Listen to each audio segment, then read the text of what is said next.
Stroke यानी कि paralysis, ये दुनिया में 1.8 मिलियंस लोग हर साल इसका शिकार होते हैं। 1 लाख में से 145 लोगों को पक्षाघात होता है यानी कि स्ट्रोक होता है। सबसे कॉमन जो स्ट्रोक होता है वो उसको कहते हैं इस्कीमिक स्ट्रोक। ये उन पेशेंट्स को होता है जो ब्लड प्रेशर का शिकार होते हैं, जो अपना कंट्रोल नहीं रखते हैं। धूम्रपान को करें बाय बाय, स्मोकिंग पहला फैक्टर है, मोटापा कम करें, ओबेसिटी एक दूसरा फैक्टर है, फैट फ्री डाइट और जिसमें वसा मुक्त खाना हमने खाना है। 29 अक्टूबर को वर्ल्ड स्ट्रोक डे यानी कि विश्व पक्षाघात दिवस मनाया जा रहा है।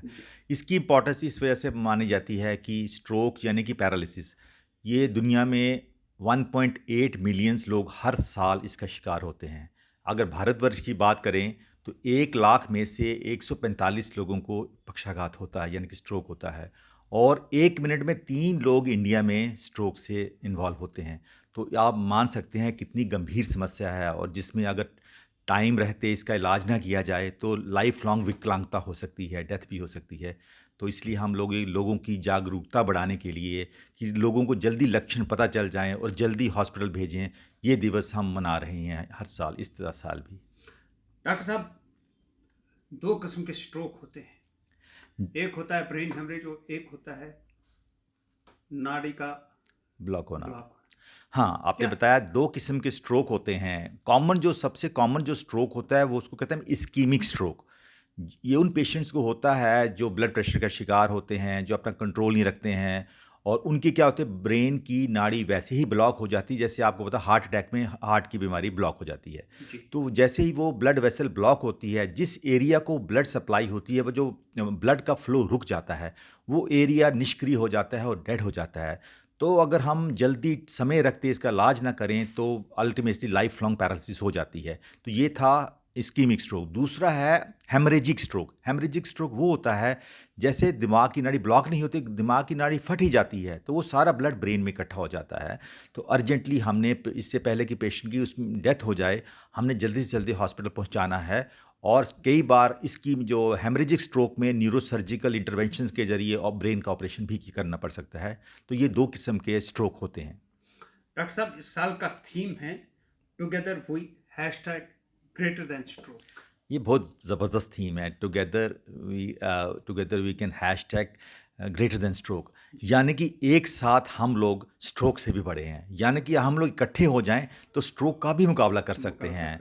तो मैं इसलिए बताऊंगा इस साल का थीम इतना इंपॉर्टेंट है। और जैसे पिछले साल का थीम था प्रेशियस टाइम, तो यानी कि ये थीमों का मतलब होता है, प्रेशियस टाइम का मतलब है अगर हम लोग इस समय रहते, प्रेशियस टाइम के रहते, हम लोग हॉस्पिटल को, पेशेंट को हॉस्पिटल ना पहुंचाए। आपको जब स्ट्रोक शुरू होता है अगर लक्षण ना पता चलें तो हमारी जो ब्रेन के ब्लड वेसल्स हैं और सेल्स हैं, जो तंत्र कोशिकाएं होती हैं, वो डेड होना शुरू हो जाती हैं। इससे पहले कि वो डेड हो जाएं, अगर उसका उपचार हो जाए, जिसको थ्रोम्बोलिसिस कर ली जाए, तो ये चीज़ रुक सकती है। इसलिए टाइम बड़ा मैटर करता है इसमें। डॉक्टर साहब, क्या सिम्टम्स रहते हैं एक स्ट्रोक पेशेंट को? हाँ, जी, आम लोगों की जानकारी के लिए मैं कहूँगा एक सबसे सिंपल निमोनिक है फास्ट। देसी भाषा में देसी भाषा में फास्ट। जब फास्ट याद है, फास्ट का मतलब है फेस, यानी कि चेहरा आदमी का लटक जाता है, उसको ऊपर नहीं कर पाता, उसको बोले मुस्कुराने के लिए प्रॉपर उसका एसिमेट्री नजर आएगी फेस में। हाँ हाँ, नहीं ये तो क्या फेस। ए का मतलब है आर्म्स, यानी कि उसको बोलो हाथ उठाओ, उठा नहीं पाएगा, या थोड़ी वीकनेस आएगी या पैरालिसिस होगा। एस, अब आपकी बात आती है फास्ट। एस का मतलब स्पीच। तो ये सिंपल तरीका, स्पीच का मतलब है कि आवाज़, या तो वो बोल नहीं पाएगा या फिर उसकी अस्पष्टता होगी या आवाज़ पूरी तरह निकल नहीं पाएगी। हाँ, थरथराएगा। तो लास्ट है टाइम, यानी कि जब 3 लक्षण देख लिए तो आपने टाइम वेस्ट नहीं करना है, इमिडिएटली कॉल करना है 108 एम्बुलेंस को कॉल करना है 10, तो आपको पेशेंट को हॉस्पिटल शिफ्ट करना है। तो ये मतलब है कि ये फास्ट का निमोनिक याद रखें, फेस, आर्म्स और स्पीच। तो ये पैरालिसिस के लक्षण होते हैं। और चौथा टाइम इंपॉर्टेंट है, तो ये कॉमन लोगों के लिए बड़ा अच्छा निमोनिक है, तो ये लक्षण के लिए अच्छा है याद रखने के लिए। डॉक्टर साहब, हम बात कर रहे हैं वर्ल्ड स्ट्रोक डे के, क्या प्रिवेंशन है इन? डेफिनेटली प्रिवेंशन है, प्रिवेंशन ही तो है इसमें। क्योंकि मैं तो कहूँगा अगर प्रिवेंशन करना, सबसे पहले तो धूम्रपान को करें बाय बाय, स्मोकिंग का पहला फैक्टर है। उसके बाद मोटापा कम करें, ओबेसिटी एक दूसरा फैक्टर है। तीसरा, डायबिटीज़ का कंट्रोल रखें। डायबिटीज़ जिनको है प्रॉपर चेकअप कराते हैं, डायबिटीज़ अनकंट्रोल रही तो स्ट्रोक हो सकता है। चौथा है high blood pressure. High blood pressure है तो उसको कंट्रोल रखें रेगुलरली अपनी डाइट के साथ। और उसके बाद आगे डाइट हमारी फैट फ्री डाइट, और जिसमें वसा मुक्त खाना हमने खाना है, बैलेंस्ड डाइट, फ्रूट्स भी होने चाहिए, वेजिटेबल्स भी होने चाहिए, लेकिन फ़ैट बड़ा कम होना चाहिए। और अल्कोहल से दूरी बनाए रखें, आपको एक अनदर रिस्क फैक्टर है। और फाइनली एक्सरसाइज।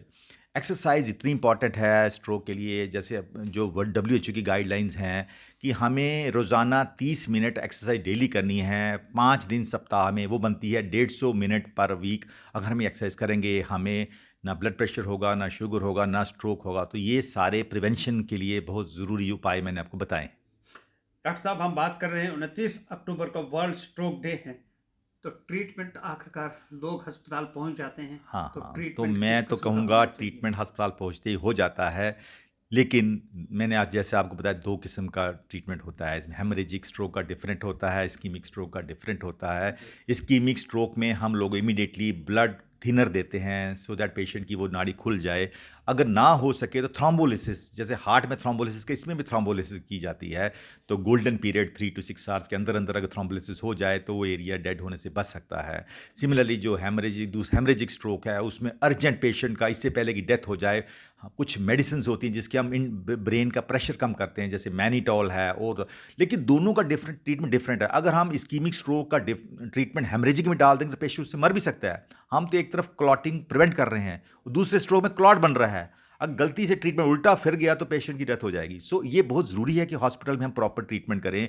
लेकिन सबसे पहला स्टेप होता है पेशेंट का अर्जेंट CT स्कैन किया जाता है, जिससे हमें क्लियर डिफरेंशिएशन हो जाता है कि इसकी मिक्स स्ट्रोक है कि हेमरेजिक स्ट्रोक है। तो हॉस्पिटल में ही ये सुविधा उपलब्ध है, गांधीनगर में भी है, GMC में भी है। तो CT स्कैन के जरिए ही हम पता लगा सकते हैं किस किस्म का स्ट्रोक है, फर्दर ट्रीटमेंट उसके बाद किया जाता है। जाते जाते क्या मैसेज रहेगा दर्शकों को जो हमारे टेक वन चैनल देखते हैं, उनके लिए क्या मैसेज हैं? क्या जो भी मैं आपको मैसेज इसलिए देना चाहता हूँ कि हम लोगों में भी आते हैं, तो हर ज़िंदगी में हर बंदे को 4 में से 1 प्राणी को एंड लाइफ तक एक बार 4 में से 1 बंदे को स्ट्रोक होने के चांसेस होते हैं।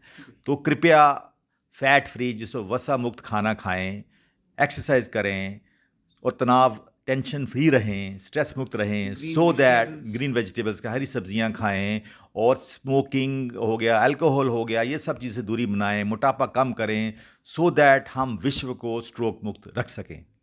टेक वन अब आपके व्हाट्सएप पर। व्हाट्सएप करिए हाय 9728253663 पर।